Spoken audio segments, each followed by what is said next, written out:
Welcome back to Nana Projects. Today we are back on our Miata upgrade series. In the last two installments we replaced the crappy top and put a limited slip torsion differential in. This time we're going to be swapping out the 1.6 and putting in a 1.8. So this thing runs great.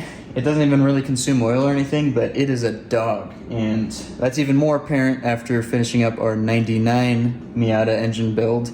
That thing rips compared to this. This is like bad. To get a baseline of what this thing does compared to 1.8, we did take it out to the drag strip and play around with it and see what we did. Alright, so we're headed out to Firebird, our local drag strip.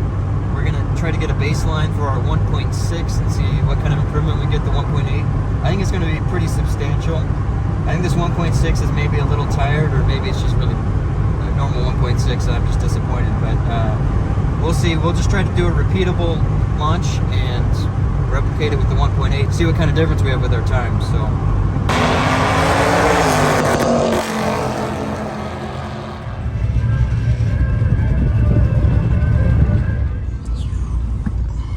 alright, we're staging up.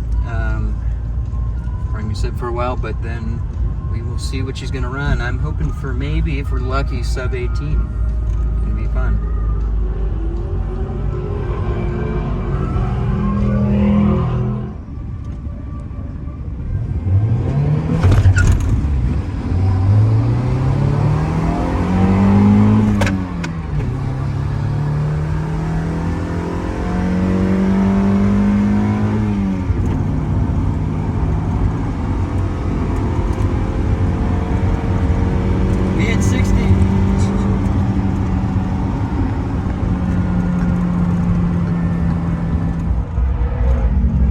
Thanks. 18.9. 73 miles an hour though.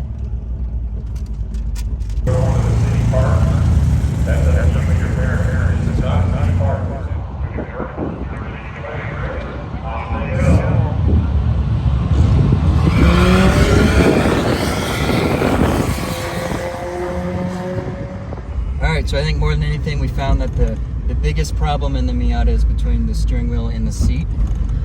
But that's good to know. But I think we can kind of average out the two runs at mid 18s. I think with the 1.8 there's going to be a pretty significant difference, especially in the launch. The 1.6 bogs hard. And I mean, obviously there's just like a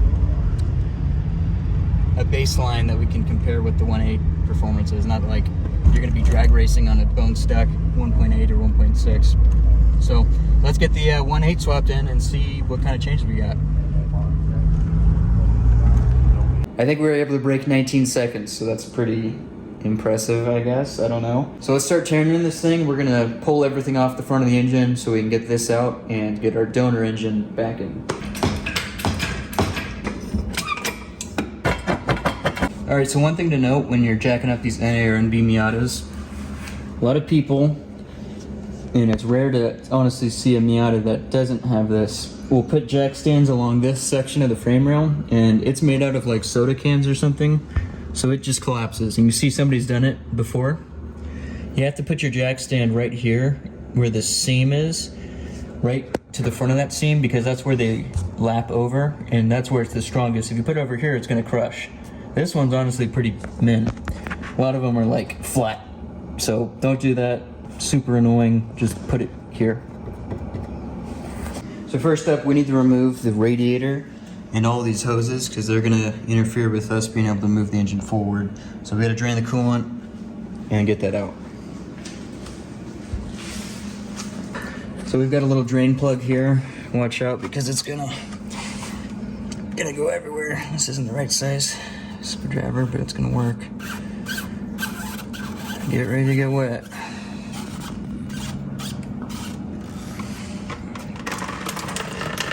Okay. Now I'm gonna open the cap and it's gonna flood out. Might be a mistake, we'll see. There we go.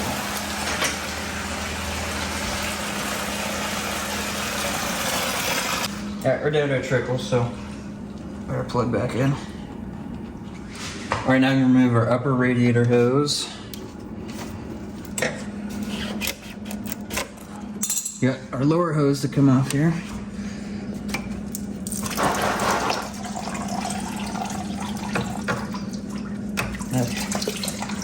We can just leave the hose in place. It's not gonna get in our way. All right, now we're gonna remove our overflow hose from the overflow tank.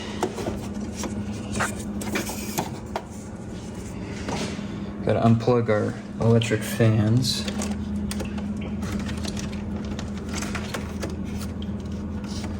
If you don't have AC, you're only gonna have one fan. There we go. Now the rad should be free to come out, unless you've got an auto, in which case you gotta undo your transmission cooler lines. Now, I believe the radiator attachment points are a little different between the early NAs, the later NAs, and the NBs. The NBs definitely have clamps that go up from up top. The NA8, the later NA, I don't know how it attaches, if it's the same as this, but this one just has 12 millimeter bolts that go into the core support. Alright, a good way to stay organized in a job like this is to bag and tag all the bolts. I mean, honestly, there's not a lot that has to come off in this job, but you probably be fine throwing them all in a box. At least throw them all in a box, because it's easy to lose bolts, but the bag and tag's pretty foolproof. So now our rad should be free. We're just gonna move this cable out of our way. Alright, one more thing before the rad's ready to come out. If you've got AC, there's a couple locations where the lines attach to the radiator just for support. Got one here and one in the center. So just gotta take those out and then the rad should be free. Alright, now the radiator should just slot in to a couple little tabs down below that we can just pull up and out of.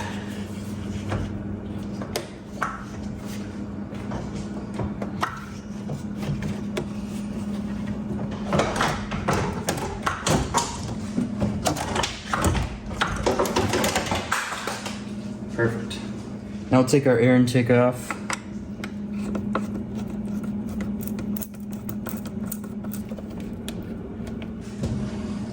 Got a couple little lines we gotta pop off on this 1.6.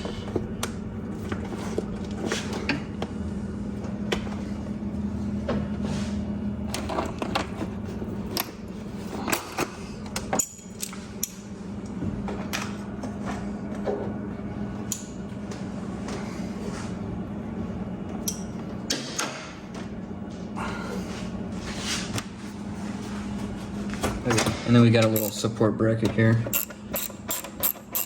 Hold on with the 10 millimeter.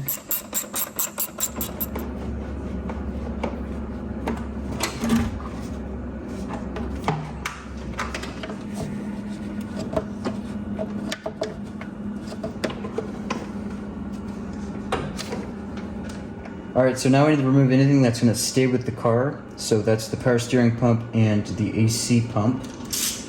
I'm going to take that belt off. We'll loosen the 14 millimeter pivot bolt. Here. There's one right here we got to turn the motor for.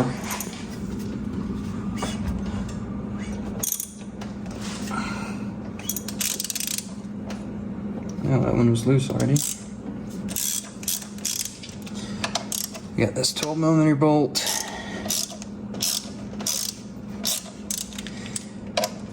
Now we can take all the tension off.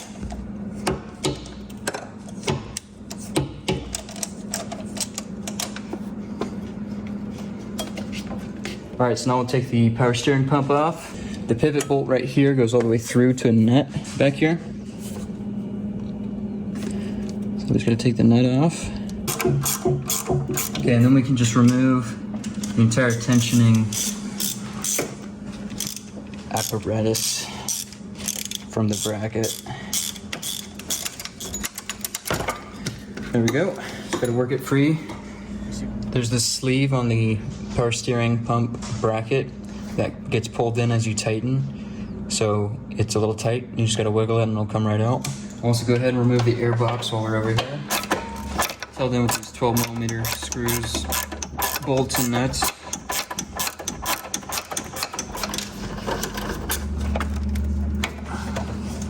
Right, and then we've got this kind of elaborate MAF sensor here, so we gotta unplug it. Just pull these little metal tabs out to the side and it should come out. And we've also got this 10mm bolt holding the air intake down.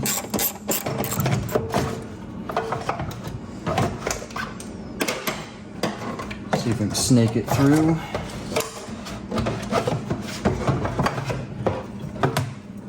Now we've got our AC compressor. It's held on with 4 12mm bolts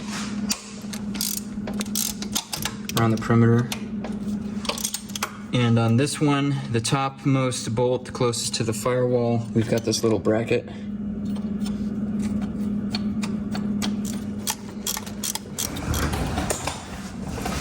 The lower two are easier to get from the bottom. Alright, now our AC compressor is free. And also we need to remove the connector for our power steering pump pressure switch. Okay, now we'll remove this coolant line from the block to the intermediate pipe on the frame. Also go ahead and remove our heater hose lines. See our dipstick's intact. Seems kind of rare. All the ones I've seen are broken. You don't want to go easy on these. It's easy to crush the heater quart tubes. You can see our hoses are on there pretty good.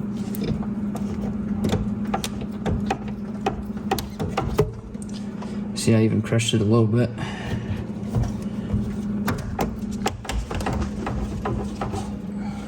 Alright, now disconnect our throttle cable,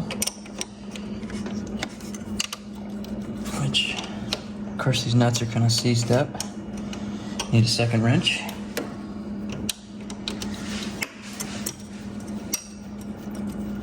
We'll leave the rear one at the position it's already at. There we go. Now we'll open the throttle all the way, twist the cable that way, and the end should pop out. Alright, we got our brake booster hose to disconnect.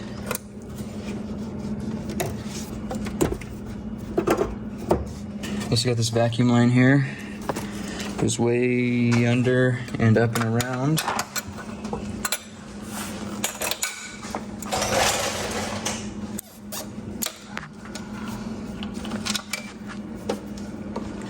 That's our purge solenoid, I believe. So you want to make sure your battery's disconnected in the trunk, and then we can remove the positive lead to the alternator. It's a 10mm nut. Then we've also got our other connector going to the alternator. It's just a tab you gotta push down. And then it pulls right out. We also need to go ahead and pull this front wiring harness off the engine. We got this little wire loom to unclip here. Gotta unplug our TPS sensor. It's the same wire style.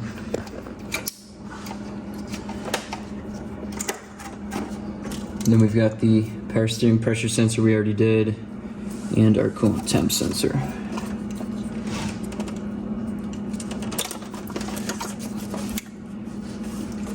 Then we gotta undo this little clip holding the harness to the bracket here.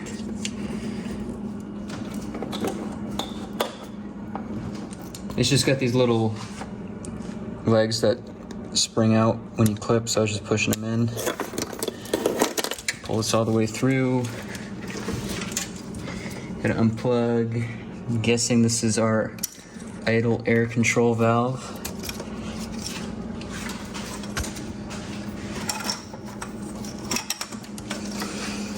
So we gotta disconnect this wire harness coming from the body back here in the rear of the engine.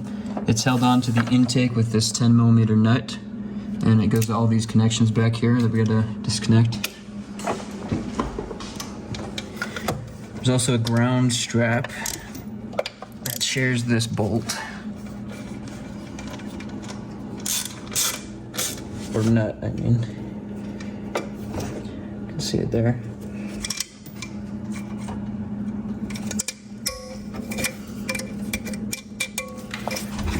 Disconnect this connector, which I believe is our O2 sensor.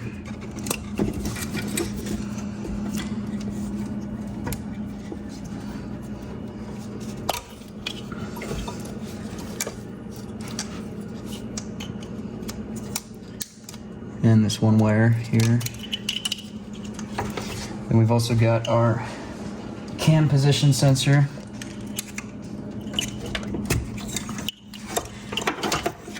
And another ground strip.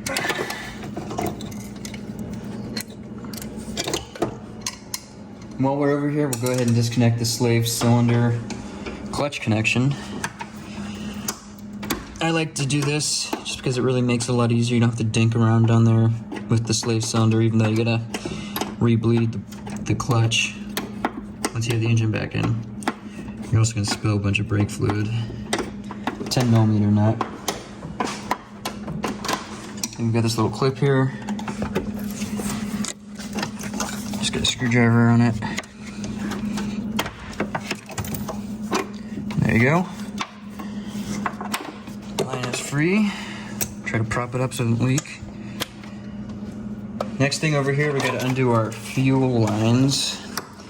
This year just has these clamps. The NBs have quick release fuel connections like Ford. You gotta have those special tools or be really good with a pick. Watch out, because these probably are still pressurized. Pressurized and petrified.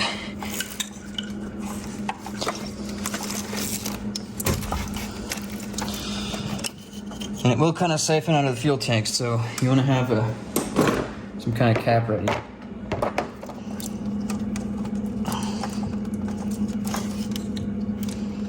So one of these is the return line and the other one's the feed line. So there's two of them.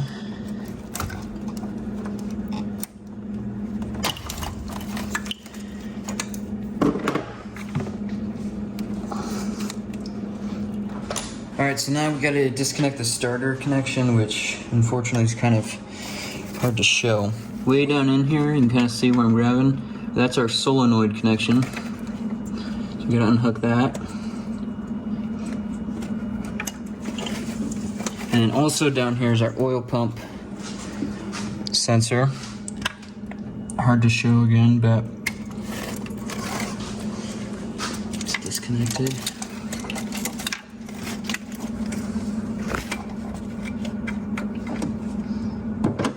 And then the main power to the starter is a 12mm nut. You have to use your imagination.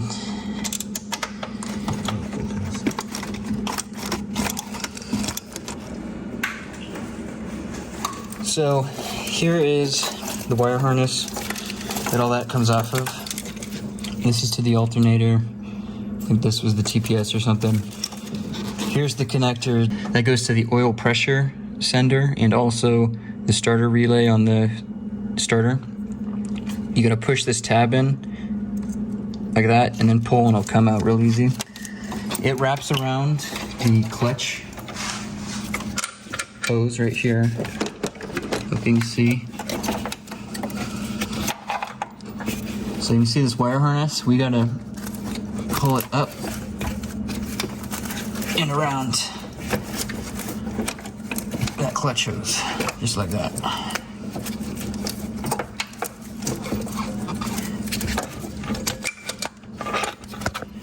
So now the engine is free of the wire harness. Alright, just about the last thing we've got to take care of up here is this ground strap into the side of the cylinder head. 12mm bolt. So here's that ground strap. And then one last thing. There's a little clip right here that holds the accelerator cable with this heater hose. We want to unclip that so or just break it, so that the throttle cable can stay with the car and the heater hose can come with the engine. And with that, we are just about done up here. Now, depending on what year you're working on, there's going to be probably a little bit of difference in the vacuum connections and potentially in some of the wire harness connections. I think the NA8s have a little bit of a different wire harness. But overall, the gist of it is just go around, unwrap all the wire harness from the engine, disconnect all the coolant hoses, which should all be the same, and the vacuum lines. If you're not sure if you're gonna remember how they go, take pictures. A lot of times under the hood, you've got a vacuum diagram. I think we don't have that here, but those can be helpful. Now we gotta go down below and disconnect the transmission from the PPF. We have some wire harness connections to the transmission we gotta deal with. And also, the best part, we gotta disconnect the mid-pipe from the exhaust manifold. All right, so we'll go ahead and start off by disconnecting our mid-pipe. Should be held onto the exhaust manifold with 14s. These get nice and seized up, so always fun to remove. There's just 3 of them. So there's a good chance your nuts will be seized. A little bit of heat goes a long way, even if it's just a propane torch. So we'll heat this up hot and hopefully it'll release.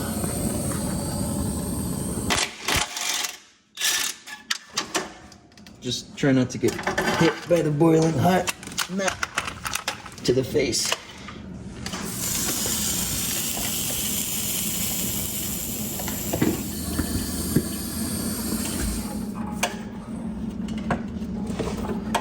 All right, once we get all the nuts out that hold the mid-pipe to the exhaust manifold, there is a bracket right here. Hopefully you can see where the ratchet is.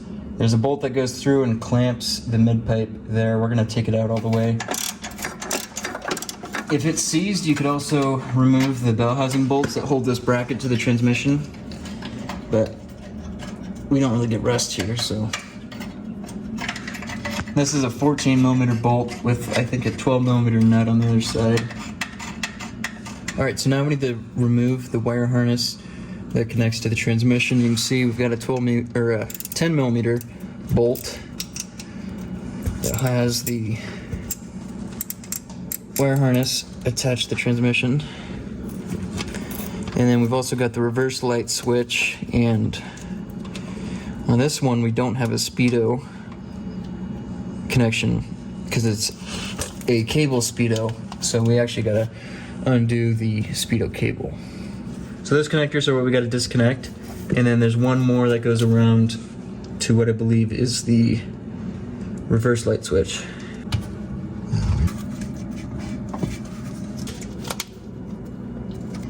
This connector's all gooped up, so I'm just gonna actually remove it from the transmission.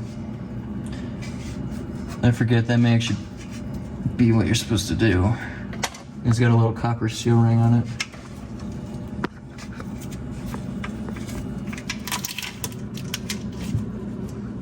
Alright, now for our speedo cable, it just unscrews. You're gonna need a big plier. You see we've got the serrations here, and then the cable will pull right out. So you just unscrew that and it pulls right out. Now we actually got to go inside the car, and we need to take the center console out and remove the shifter assembly. Alright, so it's pretty simple. First we got to take off our shift knob. We've got Phillips head screws on either side towards the front. Then we've got 2 more screws here in the storage area, and then 1 more in the center. Come. Now we gotta take off these 4 10mm bolts. And our boot here is totally torn, so it'll come right out.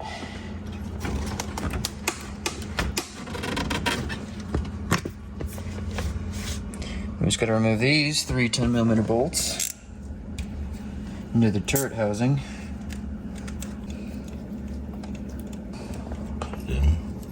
Out she comes. our boot here, the turret housing boot, looks pretty good.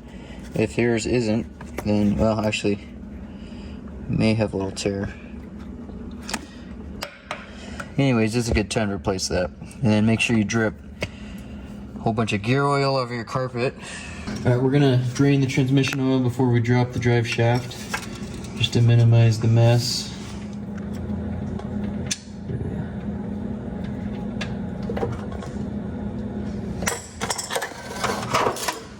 Alright, so now we're ready to remove our drive shaft. It's along with these 4 14mm bolts and nuts. We're kind of getting into the part where there's a lot of overlap with the differential swap that we already did. If you were doing both, it'd be a good idea to do them at the same time, because we got to remove the PPF anyways to remove our engine.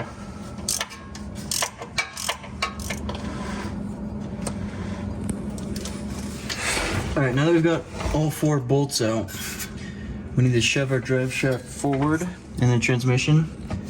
It'll pull out of the differential just like that.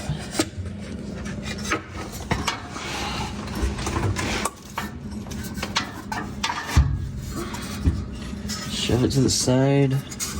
May need to drop our exhaust. Yeah. So remove our exhaust isolators.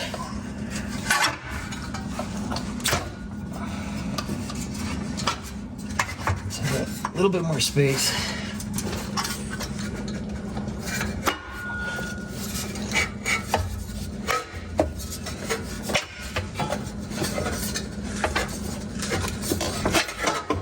And then we just pull back.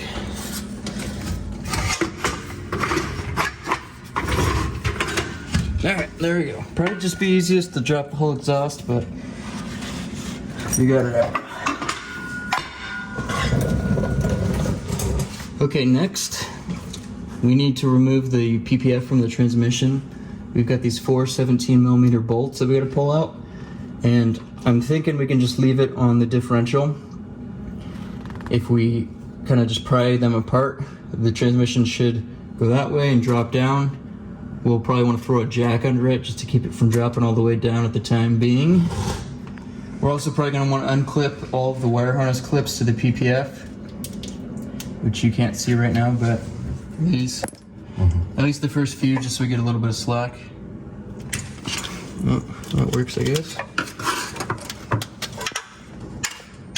Alright, so I'm putting the jack here just to support the transmission. And then we're just going to zip these 17s out. Got a short one all the way back, and these ones will be long ones.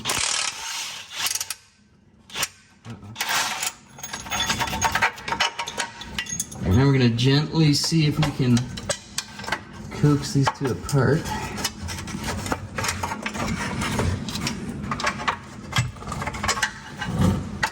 It's probably just worth it to fully remove it from the car.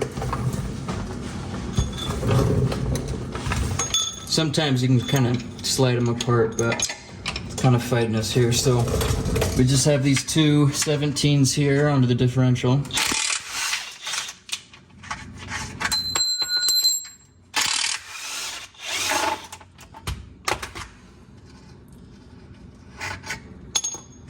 Now this can kind of be a pain in the butt because there's like spacers that go up. We gotta remove this spacer first.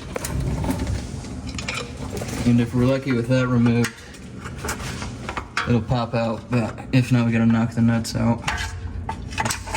There's flats on here that you can kind of get a pry bar under, and you just gotta work back and forth so it stays square. Okay. So now, if we're lucky, we can separate it from the differential by just prying it over, but it's kind of looking like we're not going to be lucky. So what we'll do... Alright, so we got this bolt threaded back through, and we're going to hammer back up to knock the nut out. Ouch. Okay. Take our bolt.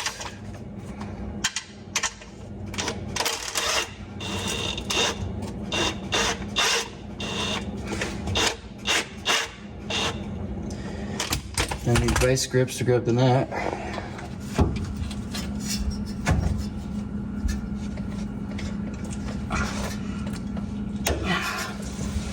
So what I was doing is, you can see this nut is knurled. It goes into the differential, and by knocking it up and out, it gives us a little bit more space to wiggle the PPF out. We got to do it on this back nut still.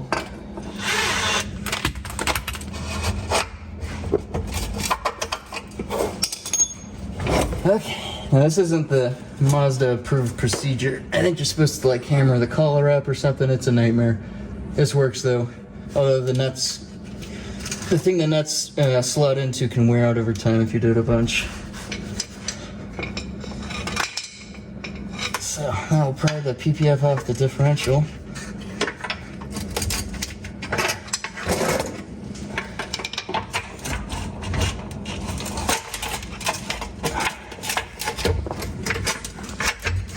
Okay, and that should give us room to work it off the transmission.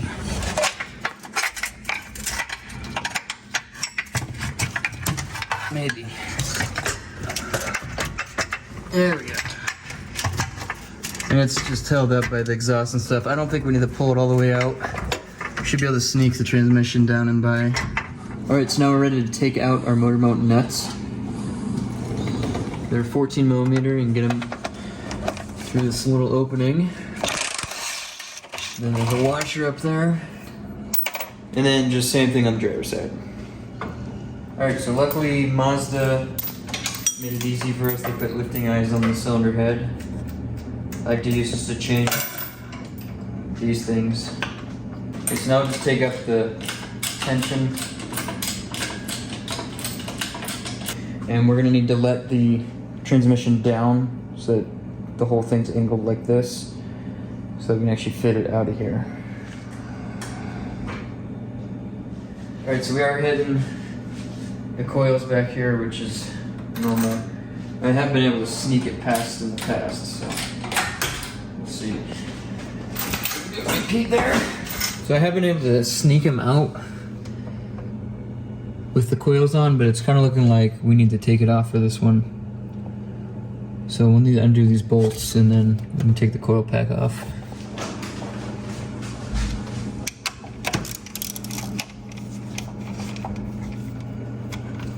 So we've got these two bolts up here that are 12 millimeters, and then we've got one way back in there. The wrench is touching. There we go. Gives us a lot more room.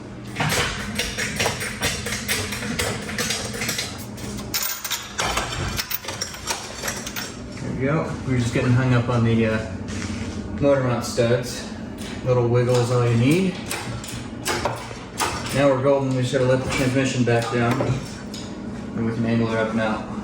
And of course, as you're doing this, check for anything that might still be connected. I think we're looking pretty good.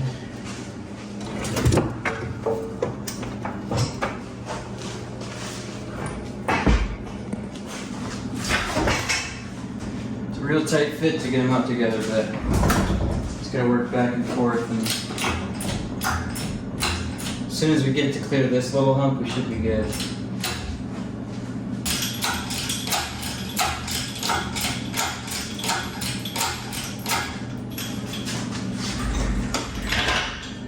Alright, so since we're going to be using the 1.6 ECU and wiring with the 1.8 engine, we have a couple little conversion things we need to do.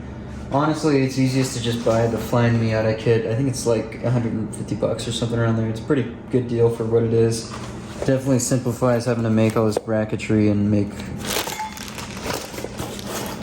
wire extensions and that kind of thing. So I'd recommend just using that unless you want a project, I guess. The biggest things are, we need to move the 1.6 throttle body onto the 1.8, but since it's a different intake manifold, you need this adapter plate. Also, the coils are different, so we need to swap the 1.6 coils to the 1.8. We'll need to swap the oil pressure gauge, since this car has a real oil pressure gauge and the 1.8s just have a dummy gauge. Also, we need to swap the coolant temperature sender, I believe. Also, the 1.8s usually have an oil cooler on them. I stole it off of this engine because it was sitting here while I was doing the 99 engine rebuild. And I needed to replace that oil cooler, so we don't have one for this. I think for now we're going to swap over the 1.6 stud for the oil filter, which is a lot shorter, and then we just won't run an oil cooler on it for now. And we'll just loop the coolant lines. So yeah, let's start pulling off our throttle body and swapping that over. And, yeah. Also, you can see the 1.6 here has a temperature sensor on the water outlet versus the 1.8, which doesn't have anything. That, I believe, is for the fan. You can swap the 1.6 housing over, but then you run into issues with the intake crossover pipe not fitting. So the Flying Miata kit comes with a hose splice and a sensor bung that you can thread that sensor into that you cut the upper rad hose for, so we can retain the 1.8 water outlet, the 1.8 crossover tube for the intake, and then we just need to put our sensor into the upper rad hose. So this 1.8 came out of our 97 that got wrecked. So it's actually a rebuilt motor. The previous owner had it rebuilt. And I think it only has like, I don't know, less than 10,000 miles on it. So we're not even gonna really dig in and replace the clutch or anything, because the clutch is good. One funny thing is that when they put this motor back into the 97, they forgot the bolt for the cam angle sensor. So it was just flopping around in the breeze. And I think it settled down at a super advanced position. And there was like a rattle or a tick that we could never track down. And I think it was just detonating from too much advance. So hopefully nothing's hurt there. These are all 12 millimeters.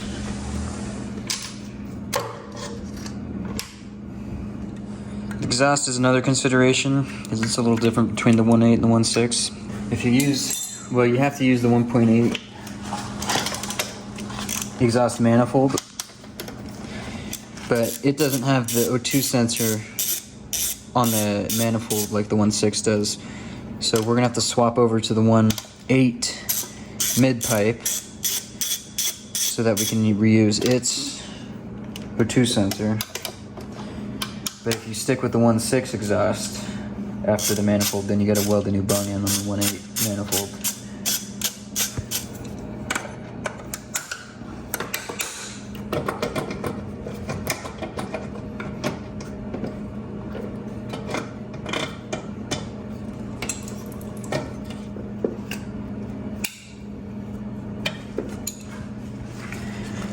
So here's our adapter plate. See if we can.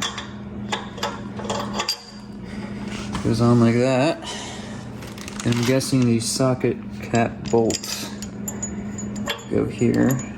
Hopefully. Maybe. Alright, so I didn't realize this, but the Flying Miata throttle adapter needs you to drill and tap holes here. So we're gonna do that. Alright, so we're gonna use a 3/16 drill bit. Drill these holes, try to get as level as we can.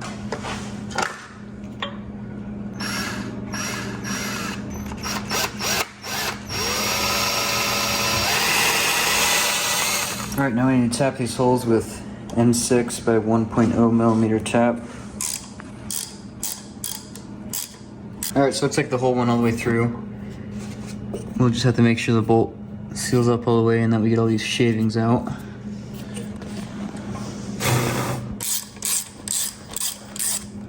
There we go. Alright, so now, actually we can't even use this gasket because the holes don't line up. So Flying Miata actually just has you use some RTV, which works, I guess. They also want us to remove these studs. So to do that, we'll thread these bolts on, or these nuts on. Alright, so just tighten these, well, which that doesn't even work because these nuts are too thin. Tighten them against each other. And use the back one to hopefully get the stud out. And one more time, just for fun. Alright, so now we gotta clean the intake. Also our adapter. I'll put a nice skim coat of RTV on the back side here.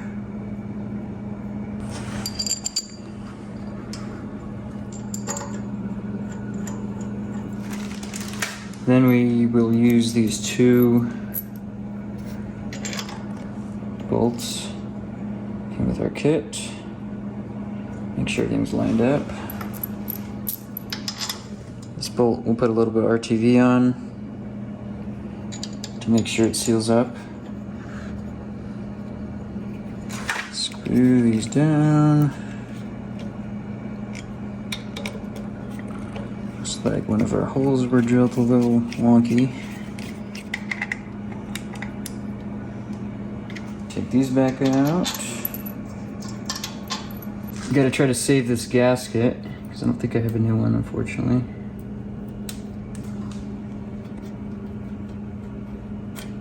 There we go. Should be intact enough to reuse.